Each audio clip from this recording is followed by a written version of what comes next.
Hey everyone, my name is Kim and welcome back to my channel. On today's episode of Kimmy Talks, I'll be talking about the on-call survival tips. This episode will be really useful for anyone who is just starting on-call or any of you baby on-call pharmacists who have started on-call but kind of need a bit more guidance.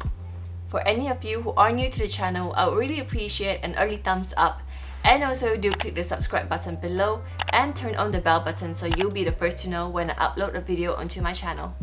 Right, so without further ado, let's begin!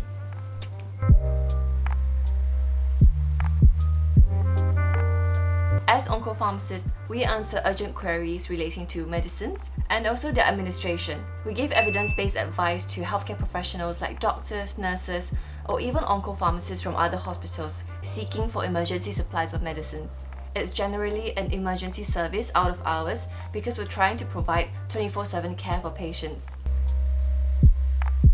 As on-call pharmacists, what we don't do is look for lost medications. A lot of you who are already on-call will agree with me when I say that most of the calls that we receive are from nurses looking for lost medications. And let me tell you first, we are not there to treasure hunt for lost medications. Because firstly, there's only that much detective work we can do remotely from home. We can only follow the electronic audit trail when it comes to looking for medications that's been dispensed from main pharmacy. We have no control on anything after that because that leaves it to the porter delivering it to the right locations. And secondly, we also don't do discharges after hours. Unless it's been declared as a state of emergency for the hospital, then the chief pharmacist will actually personally tell the on-call team that we need to do discharges after hours. And we'll have a team of pharmacists who will then be in charge of safely discharging patients from hospital. For all you baby on-call pharmacists out there, what you need to know is what questions to ask. So it's all about asking the right questions. Hi, is this on-call pharmacist? No. The right way to do it is, hello, it's on-call pharmacist. Okay, I'm just gonna stop you right there. Can I just get the ward that you're calling from? And can I also get the extension number just in case if the line cuts off? Okay. And can I also get your name as well? And you are the doctor. Oh no, you're the ward sister. Okay. At this point, don't feel pressured to answer the query whilst you're on the phone. You can always hang up and answer the query later on so you can give a more detailed answer after properly looking for the information. Don't forget to take down the time of the call and the duration of the call because you need to claim appropriately for the work that you have done. I can't predict the calls that you get out of hours because you don't know who is going to call you and you don't know the kind of calls that you receive. But to make sure you survive your on-call shift, you really need to know the 3 basics. I was really grateful that the on-call training in my previous hospital was so elaborate and detailed that it made sure that we were competent enough to be on-call pharmacists. That's because as on-call pharmacists, we are the sole representative of pharmacy and how we can provide a safe and efficient service out of hours for patients and also for healthcare professionals. So on the basics list, the first thing that you need to know is finding out how to source for medicine supply. If it's not in the emergency drug cupboard or on a ward stock, the next thing you need to know is how to check for medications that's been dispensed to other patients in the hospital. That really saves a lot of time, especially if you're already at home and you are not going to go into hospital to dispense a new medication for the patient that's just come in. You need to find out how to check for the electronic audit trail on something that's been dispensed to a particular patient. For example, things like duloxetine, most likely it's already been dispensed to another patient in the hospital and you just need to find out where it's been dispensed to and you can call the ward to check if you could possibly borrow a dose for the night. So when you're on call, you need to take responsibility for the decisions that you make and be ready to back it up with correct reasoning and also the rationale behind the decision that you made. The second point on the basics list is access. So you need to find out how to access the emergency drug cupboard because if the medication's there, you need to find out where it is so you can actually direct the nurses to go and get that supply.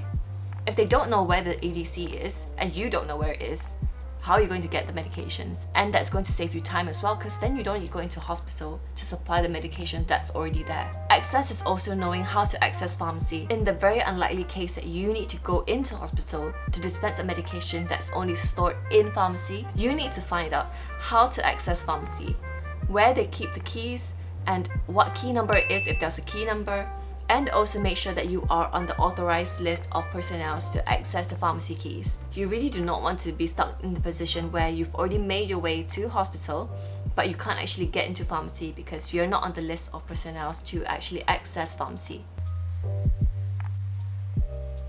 For any of you who don't drive like myself and you need to get into hospital in the middle of the night, you need to get the taxi code. So speak to your on-call lead to find out what the taxi code is and how you book a taxi into hospital. I don't tend to use external taxi services when it comes to booking a cab into hospital in the middle of the night, because who am I going to share my location with when I'm in the cab? I'll go through the hospital to book a taxi for myself to get into hospital. For me, that seems more secure because the operator on the line has already booked out the taxi for the pharmacist and they would be expecting someone in hospital at that time.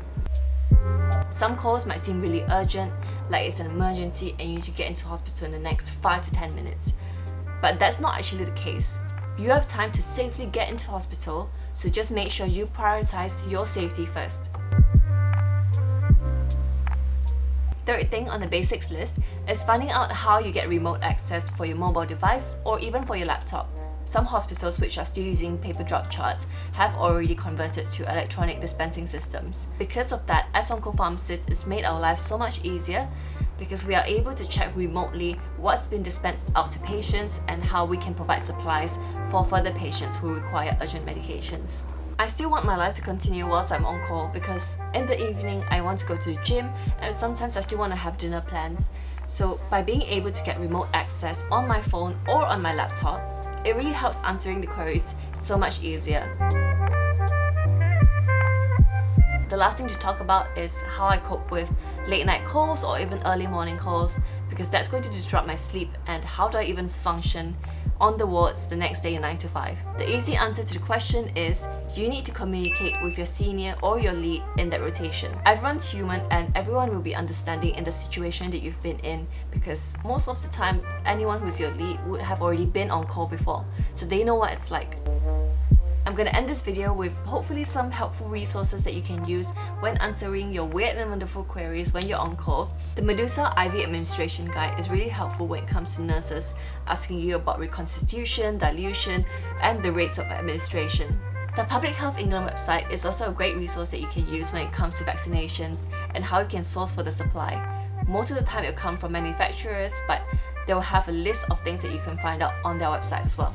The Specialist Pharmacist Service has a lot of useful information, and one of it is about fridge stability data for certain medications. Sometimes out of hours, the medicine's fridge will go out of temperature, so you need to identify what medications you can save and some things that you need to quarantine. So the SPS website will be useful for that when it comes to saving costs for certain medications and make sure that things that we save are safe for patients' use. Evelina is also a good resource when it comes to answering queries relating to pediatrics, and when it comes to renal queries, you can also check the Renal Drug Handbook. Google can also be our best friend when it comes to checking for any NHS guidelines that's been published online, but just make sure you quickly appraise those guidelines to check the dates that's been formatted and any review dates that's upcoming. And don't forget your BNF and your EMC, and also trust guidelines.